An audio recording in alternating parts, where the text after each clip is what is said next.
င်္ဂလာပါရှင်မြန်မာဖုန်း channel ရဲ့နောက်ဆုံးရသတင်းကိုတင်ဆက်ပေးပါမယ်စစ်တပ်ထိန်းချုပ်မှုအောက်ကရွေးကောက်ပွဲလွတ်လပ်ပြီးမမျှတနိုင်အကြမ်းဖက်မှုများပုံမမြင့်တက်လာစေမည်ဟုကုလသမဂ္ဂအခွင့်အရေးအကြီးအကဲထပ်မံပြောကြားတဲ့ဆိုတဲ့သတင်းကိုတင်ဆက်ပေးသွားမှာဖြစ်ပါတယ်မြန်မာနိုင်ငံမှာပြုလုပ်မဲ့စစ်တပ်ထိန်းချုပ်တဲ့ရွေးကောက်ပွဲဟာလွတ်လပ်ပြီးတရားမျှတမှာမဟုတ်ကြောင်းနဲ့အကြမ်းဖက်မှုတွေကိုပုံမမြင့်တက်စေမှာဖြစ်ကြောင်းကုလသမဂ္ဂလူ့ခွင့်ရေးဆိုင်ရာမဟာမင်းကြီးဘော်ကာထရက်ကစက်တင်ဘာလ30ရက်နေ့အင်္ဂါနေ့မှာပြောကြားခဲ့ပါတယ်မြန်မာနိုင်ငံမှာပြုလုပ်မဲ့စစ်တပ်ထိန်းချုပ်တဲ့ရွေးကောက်ပွဲဟာလွတ်လပ်ပြီးတရားမျှတမှာမဟုတ်ကြောင်းနဲ့အကြမ်းဖက်မှုတွေကိုပုံမမြင့်တက်စေမှာဖြစ်ကြောင်းကုလသမဂ္ဂလူ့ခွင့်ရေးဆိုင်ရာမဟာမင်းကြီးဘော်ကာထရက်ကစက်တင်ဘာလ30ရက်နေ့အင်္ဂါနေ့မှာပြောပါတယ်ရိုဟင်ဂျာမွတ်စလင်တွေနဲ့အခြားလူနည်းစုတွေရဲ့အခြေအနေဆိုင်ရာအစည်းအဝေးညီလာခံမှာသူကအခုလိုပြောဆိုခဲ့တာဖြစ်ပြီးယနေ့မြန်မာနိုင်ငံမှာအထူးသဖြင့်ရခိုင်ပြည်နယ်မှာရိုဟင်ဂျာနဲ့အခြားလူနည်းစုတွေရဲ့ဘဝဟာသူတို့မကြုံဘူးလောက်အောင်အဆိုးရွားဆုံးဖြစ်နေနိုင်ပါတယ်။ဒါဟာရိုဟင်ဂျာတို့ရဲ့ဖိနှိပ်ခံသမိုင်းတခြားနောက်ထပ်ဆိုးရွားတဲ့အခန်းသစ်တစ်ခုလိုပဲပြောကြားခဲ့ပါတယ်။ဒါပြင်ဒီညီလာခံကနေပြီးဒီလိုမတရားမှုတွေကိုကမ္ဘာလုံးဆိုင်ရာနိုင်ငံရေးအစီအစဉ်ရဲ့ထိပ်ဆုံးမှာထားတဲ့အကြောင်းရှင်းရှင်းလင်းလင်းပြသရမယ်။ရိုဟင်ဂျာတွေအတွက်အလှည့်အပြောင်းတစ်ခုရောက်အောင်နိုင်ငံတကာအတိုင်းအဝိုင်းအနေနဲ့အရေးယူဆောင်ရွက်ပြီးသူတို့ရဲ့ဘဝဆိုးအတွက်ထာဝရဖြည့်ရှင်းချက်တစ်ခုချမှတ်ဖို့အတွက်အချိန်ရောက်ပြီလို့သူကပြောဆိုခဲ့ပါတယ်။ရခိုင်ပြည်နယ်တိုက်ပွဲတွေအရှိန်မြင့်လာပြီးစစ်တပ်ကအရက်သားတွေအပေါ်လေကြောင်းတိုက်ခိုက်မှုတွေပြုလုပ်ခဲ့ကြောင်းလူခွင့်ရေးချိုးဖောက်မှုတွေအရက်သားတွေကိုတမင်တပ်ဖြတ်တာတွေအရက်သားပိုင်ပစ္စည်းတွေကိုဖျက်ဆီးတာတွေအာဓမဖမ်းဆီးချုပ်နှောင်နှိပ်စက်မှုတွေနဲ့အတင်းအာဓမစစ်မှုထမ်းခိုင်းတာတွေအပါအဝင်ရက်စက်ကြမ်းကြုတ်တဲ့ရာဇဝတ်မှုတွေကိုကျူးလွန်ခဲ့ကြောင်းဖော်ကာထရက်ကဆိုပါတယ်2024ခုနှစ်ဒုတိယနှစ်ဝက်မြောက်ပိုင်းရခိုင်ကပုံရိပ်တွေနဲ့ဗီဒီယိုအချို့ဟာ2018ခုနှစ်တုန်းကရက်စက်ကြမ်းကြုတ်မှုတွေကိုပြန်သတိရစေပါတယ်ဒီအခြေအနေအလုံးကြောင့်ပြည်တွင်းမှာလူပေါင်း3.5 သန်းကျော်နေရက်စွန့်ခွာခဲ့ရပြီး2024ခုနှစ်ဇန်နဝါရီလကတည်းကရိုဟင်ဂျာ3သိန်းခွဲခန့်ဘင်္ဂလားဒေ့ရှ်ဘက်ထပ်မံထွက်ပြေးသွားခဲ့ရတယ်လို့သူကပြောပါတယ်ဒီလိုအခြေအနေတွေအောက်မှာကျင်းပတဲ့ရွေးကောက်ပွဲဟာလွတ်လပ်ပြီးမျှတနိုင်မှာမဟုတ်ပါဘူးဥပမာရိုဟင်ဂျာတွေဟာသူတို့ရဲ့နိုင်ငံသားဖြစ်မှုကိုစိတ်ထင်တိုင်းဖယ်ရှားခံရတာကြောင့်မဲပေးခွင့်ရရှိမှာမဟုတ်ပါဘူးတိုင်းသားရခိုင်ပါတီတွေကိုလည်းရှင်ပြိုင်ခွင့်ကနေပိတ်ပင်ထားပါတယ်လို့သူကသတိပေးပြောကြားခဲ့ပြီးစစ်တပ်ထိန်းချုပ်တဲ့အထူးရောင်ရွေးကောက်ပွဲကိုရှုံချခဲ့ပါတယ်ဒီအကြက်တဲကနေရုံထွက်ဖို့နီလန်ဟာတင်းမာမှုလျှော့ချရေးအယက်သားကာကွယ်ရေးဆွေးနွေးမှုနဲ့လူသားချင်းစာနာမှုအကူအညီပေးရေးပဲဖြစ်ပါတယ်ရွေးကောက်ပွဲမဟုတ်ပါဘူးလို့မဟာမင်းကြီးကပြောဆိုထားပြီးမြန်မာပြည်ကိုလက်နက်စီးဆင်းမှုတွေရပ်တန့်ဖို့ဒုက္ခသည်တွေကိုငွေကြေးထောက်ပံ့မှုတွေဆက်ပေးဖို့နဲ့ရက်စက်ကြမ်းကြုတ်မှုတွေအတွက်တာဝန်ခံမှုရရှိစေဖို့တောင်းဆိုခဲ့ပါတယ်အကြမ်းဖက်မှုအလွန်အမင်းဆင်းရဲကြီးမှုနဲ့ကြီးမားတဲ့လူအခွင့်အရေးချိုးဖောက်မှုတွေဟာနိုင်ငံတကာကအလေးအနက်စိုးရိမ်ရတဲ့အကြက်တဲကိုဖြစ်ပေါ်စေခဲ့ပါတယ်နိုင်ငံတကာအတိုင်းဝိုင်းအနေနဲ့သူတို့ရဲ့တာဝန်အတိုင်းအရေးယူဆောင်ရွက်ရပါလိမ့်မယ်လို့သူကညီလာခံအတွင်းပြောဆိုသွားပါတယ်ဆက်လက်ပြီးအကြမ်းဖက်စစ်အုပ်စုစခန်း3ခုကိုတိုက်ခိုက်သိမ်းပိုက်ပြီးနောက်တော်လှန်ရေးအင်အားစုတွေမော်လိုက်မြို့အနီးကိုထိုးစစ်ဆင်နေဆိုတဲ့သတင်းကိုတင်ဆက်ပြီးတော့မှာဖြစ်ပါတယ်။ထော်သာစခန်းကိုသိမ်းပြီးတော့ဆက်တိုက်တော့အင်းကုန်းရွာကစခန်းတွေသိမ်းထားတာရှိတယ်။စခန်းငယ်ဆိုရင်3ခုတက်မနေတော့သိမ်းထားပါတယ်။ point အချက်ချာကြတော့ထော်သာသိမ်းပြီးတော့မော်လိုက်မြို့ကိုကထားတဲ့ကင်းတက်ရွာကစခန်းတွေသိမ်းပြီးတော့ကိုထိုးစစ်ဆင်နေပါတယ်။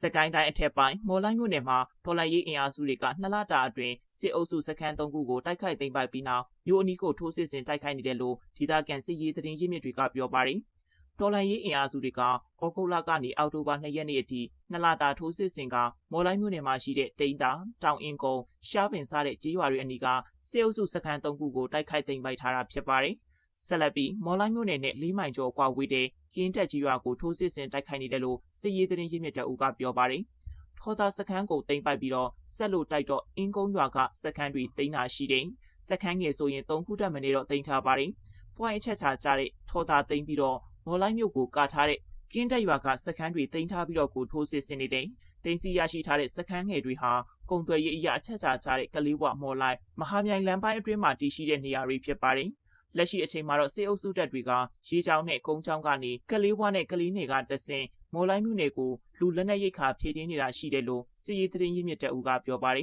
။မဟာမြိုင်လမ်းကိုထိန်းချုပ်ထားနိုင်ပြီလို့တော့ပြောလို့ရတာပေါ့။ကင်းတက်ကတော့မော်လိုက်နဲ့ဘာမှမဝေးတော့ဘူး။မော်လိုက်မကြအောင်ကာထားတဲ့တပ်ရင်းတွေပါလူတွေကတော့ထပ်ပြေးတာတွေရှိပါတယ်။တိုက်ပွဲဖြစ်ပွားနေတာကြောင့်ကင်းတက်ရှားပင်တောင်အင်းကုန်းထော်သာကြီးရွာအပြင်တိန်းတောင်ဖေးကဆက်ကြီးရွာတွေကဒေသခံ1000ကျော်ဘေးလွတ်ရာထွက်ပြေးတင်းရှောင်နေကြရပြီးစေဝါနဲ့အစားအသောက်တွေအရေးပေါ်လိုအပ်နေတယ်လို့အကူအညီပေးသူတွေကပြောပါတယ်။မော်လိုက်မြို့နယ်အတွင်းမှာတော့ဒေါ်လာရေးအင်အားစုတွေကဩ ဩဂုတ်လပထမပတ်အတွင်းမှာထော်သာရွာစစ်အုပ်စုစခန်းကိုသိမ်းပိုက်ရရှိထားသလိုစစ်အုပ်စုဖြူစောတိနဲ့ဖြူစောတိမိသားစုတွေအပါအဝင်လူပေါင်း190ကျော်ကိုစစ်တုံးပန်းအဖြစ်ဖမ်းဆီးရမိထားတယ်လို့အမှတ်1စစ်ဒေသကထုတ်ပြန်ထားပါတယ်။ဆက်လက်ပြီးတောင်မဲကိုပြန်ဝင်ပြီးနောက်ပိုင်း TNLA ထိန်းချုပ်မြို့တွေကိုစစ်ကောင်စီဘုံဆက်ကျင်းပြည်သူလူထုရှိရာကိုရည်ရွယ်ချက်ရှိဘုံများလာရောက်ကျဲချတိုက်ခိုက်ခဲ့တာလို့ TNLA ထုတ်ပြန်နေဆိုတဲ့သတင်းကိုတင်ဆက်ပြီးတော့မှာဖြစ်ပါတယ်။ကြောင်မဲမြို့ကိုပြန်လည်ထိန်းချုပ်သွားတဲ့စစ်ကောင်စီကနံပါတ်2နဲ့မန်တုံကိုဘုံကျဲပြီးတဲ့နောက်အောက်တိုဘာ2ရက်မနေ့ညနက်ပိုင်းမှာတီဘောမြို့ကိုထပ်မံဘုံကျဲလို့အရက်သားထိခိုက်မှုတွေရှိခဲ့ပါတယ်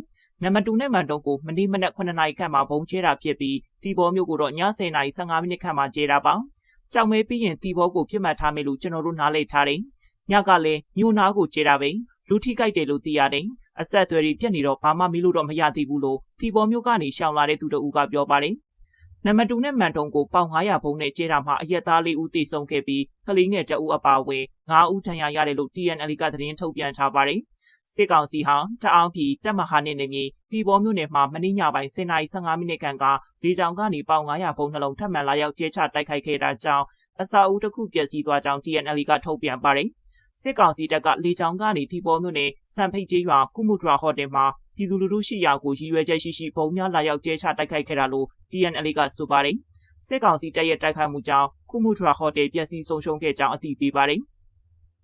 စစ်ကောင်စီဟာကြောင်မဲမြို့တွေကိုဝင်ပြီးတိုက်ခိုက်ခဲ့တဲ့အောက်တိုဘာ1ရက်ကလည်းမိုးကုတ်မြို့ကိုဘုံကျဲခဲ့ပါသေးတယ်။ကြောင်မဲမြို့ကိုပြန်ဝင်ပြီးတဲ့နောက် TNLA ထိန်းချုပ်ထားတဲ့ဒေသတွေကိုလေကြောင်းကနေပြင်းပြင်းထန်ထန်တိုက်ခိုက်လာနိုင်တယ်လို့တော်လှန်ရေးအင်အားစုတွေကသတိပေးထားပါတယ်။စစ်ကောင်စီတပ်ဟာတော်လှန်ရေးအင်အားစုတွေထိန်းချုပ်ထားတဲ့မြို့တွေကိုပြန်လည်ထိန်းချုပ်နိုင်ဖို့အတွက်အရက်သားပြည်သူတွေကိုပြစ်မှတ်ထားပြီးလေကြောင်းလက်နက်ကြီးနဲ့ဒရုန်းတွေအသုံးပြုပြီးစစ်ရာဇဝတ်မှုကျူးလွန်နေတယ်လို့ TNLA ကမနေ့ကထုတ်ပြန်ထားပါတယ်။တောင်မျိုးသားလွတ်မြောက်ရေးတပ်မတော် TNLA ဟာ2023ခုနှစ်အောက်တိုဘာ29ရက်ကစတင်ခဲ့တဲ့2029စစ်စင်ရေးနဲ့အတူ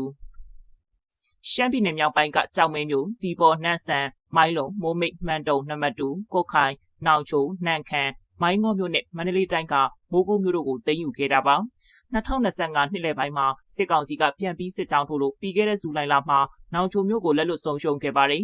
ဒီလဆန်းမှာကြောင်မဲမြို့ကိုလည်းထပ်မံလက်လွတ်လိုက်ရပြန်ပါတယ်TNLA ထိန်းချုပ်ထားတဲ့ကျန်တဲ့မြို့နယ်တွေကိုလည်းဆက်ပြီးတိုက်ခိုက်မယ်လို့စစ်ကောင်စီဝါဒဖြန့်ချီရေးလူမှုကွန်ရက်စာမျက်နှာတွေကနေရေးသားနေကြပါတယ်။ကြောင်မဲမြို့ကနေစုတ်ခွာပေးလိုက်ရတာဟာလူအင်အားနဲ့လက်နက်ခဲယမ်းမမျှထားတာကြောင့်ဆက်လက်ခုခံဖို့ခက်ခဲနေတာကြောင့်ခိတဆုတ်ပေးလိုက်ရတယ်လို့ TNLA ပြောရေးဆိုခွင့်ရှိသူလွှေးရည်ဦးကမနေ့ကပြောပါတယ်။ကြောင်မဲနဲ့နောင်ချိုမြို့ကနေစုတ်ခွာလိုက်ရတဲ့အပေါ်တင်ငန်းစာရီရပြီးလိုအပ်တဲ့ပြင်ဆင်မှုနဲ့အားသာချက်အားနည်းချက်တွေပြန်လည်သုံးသပ်ပြီးဆောင်ရွက်သွားဖို့ရှိတယ်လို့လည်းပြောပါတယ်။ဒါပြင်စစ်ကောင်စီတပ်ကိုပူးရဲတိုက်ခိုက်ဖို့ရှမ်းပြည်နယ်မြောက်ပိုင်းကတိုင်းသားလက်နက်ကိုင်တော်လှန်ရေးတပ်ဖွဲ့တွေအပြင်အခြားဒေသကတော်လှန်ရေးတပ်တွေကိုလည်း TNLA ကဖိတ်ခေါ်ကန့်လန့်ထားပါတယ်။